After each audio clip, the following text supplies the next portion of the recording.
Assalamualaikum. Kali ini saya nak berkongsi berkenaan dengan pendekatan ataupun kaedah-kaedah yang digunakan oleh pakar kanser untuk merawat pesakit kanser. Dan pendekatan yang digunakan oleh pakar kanser lebih kurang sama semua, walaupun merawat kanser-kanser berbeza, tapi mereka mempunyai prinsip-prinsip yang umum yang diguna pakai. Dan ini penting kerana kanser ni adalah satu penyakit kronik yang sukar dirawat dan memerlukan pendekatan yang sangat sistematik. Jadi ada beberapa prinsip umum yang selalu kita gunakan untuk merawat kanser.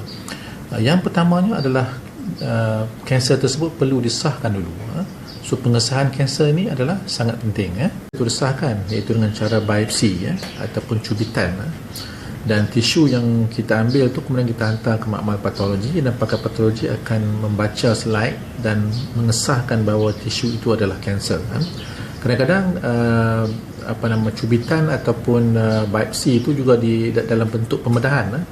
Apabila doktor tu membuat pembedahan dan mengeluarkan organ ataupun kanser, dan organ-organ yang dikeluarkan itu dihantar ke makmal untuk melakukan pemeriksaan patologi.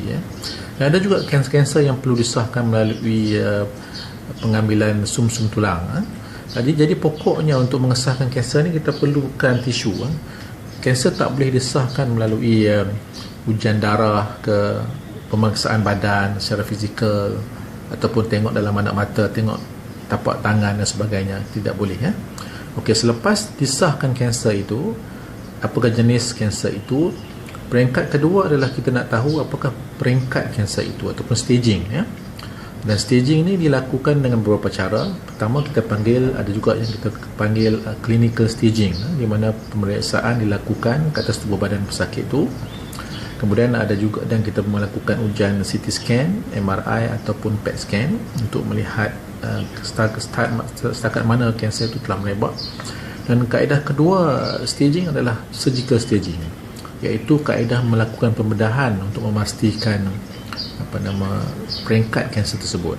Dalam masa pembedahan itu kita ambil tisu-tisu, kita ambil mungkin pasal keluarkan organ dan lain-lain bahagian badan yang perlu dikeluarkan untuk menentukan peringkat kanser tersebut.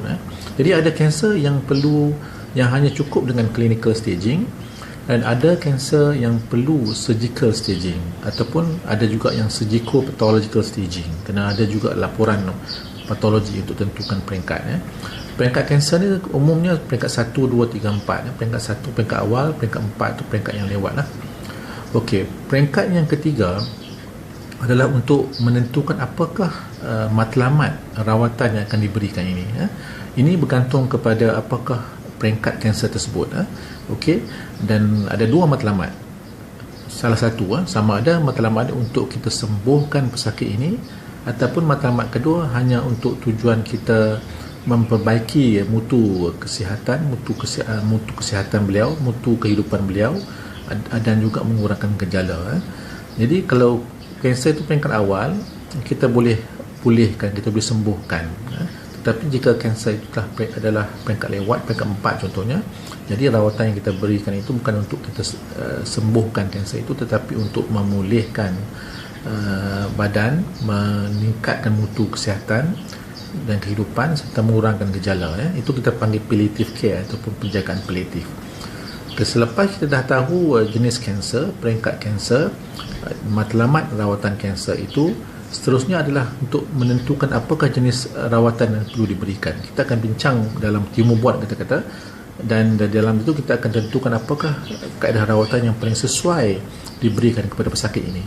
Okey, ada kemoterapi, radioterapi, pembedahan, hormonoterapi, targeted terapi dan sebagainya, dan ada juga yang pesakit perlukan kombinasi rawatan-rawatan tersebut. Jadi kita akan tentukan semasa perbincangan mesyuarat tersebut. Dan setelah kita dah dapat konsensus, dapat satu kaedah yang paling terbaik untuk merawat pesakit ini, barulah kita akan panggil pesakit ini dan keluarganya untuk melakukan kaunseling. Jadi peringkat yang kelima adalah peringkat kaunseling. Sangat penting. Dan masa kaunseling ini perlu ada ahli keluarga semua yang dekat dengan pesakit, dan kita akan terangkan apakah tentang kanser tersebut. Daripada maklumat-maklumat yang kita dapat tu, kita akan sampaikan kepada pesakit dan apakah rawatan yang kita syorkan. Dan apabila pesakit itu telah setuju, kita pun akan baru memulakan rawatan. Jadi peringkat yang ke-6 adalah memulakan rawatan, sama ada kemoterapi, radioterapi dan sebagainya. Selepas tamat rawatan yang diberikan, peringkat yang ke-7 adalah kita perlu memantau pesakit ini. Pemantauan pesakit ini dilakukan melalui rawatan ataupun lawatan susulan, dan jadual rawatan susulan ini bergantung kepada kanser dan pakar kanser. Saya selalunya kalau tahun pertama 3 bulan sekali, tahun kedua 4 bulan sekali, tahun ketiga hingga tahun kelima 6 bulan sekali, dan selepas tahun kelima itu selalu 6 bulan sekali hinggalah ke 10 tahun. Dan selepas 10 tahun kalau tidak ada tanda-tanda berulangnya kanser, maka dia dianggap sudah sembuh. Dan tiap-tiap kali rawatan susulan itu kita akan lakukan pemeriksaan, ujian dan sebagainya untuk mengesan jika kanser itu berulang. Dan jika tidak berulang, maksudnya pesakit itu akan baguslah, kita tahu yang rawatannya telah berkesan. Dan jika berulang, kita dapat kesan pada peringkat awal dan dapat dirawat dengan lebih berkesan.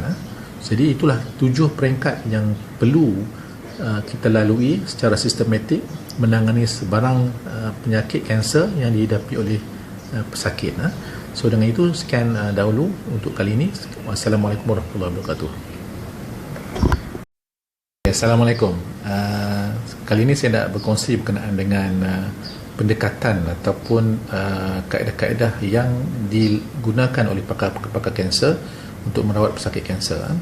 Dan pendekatan yang digunakan oleh pakar kanser lebih kurang sama semua, walaupun merawat kanser-kanser berbeza, tapi mereka mempunyai prinsip-prinsip yang umum yang diguna pakai. Dan ini penting kerana kanser ni adalah satu penyakit kronik yang sukar dirawat dan memerlukan pendekatan yang sangat sistematik. Jadi ada beberapa prinsip umum yang selalu kita gunakan untuk merawat kanser. Yang pertamanya adalah kanser tersebut perlu disahkan dulu. So pengesahan kanser ini adalah sangat penting.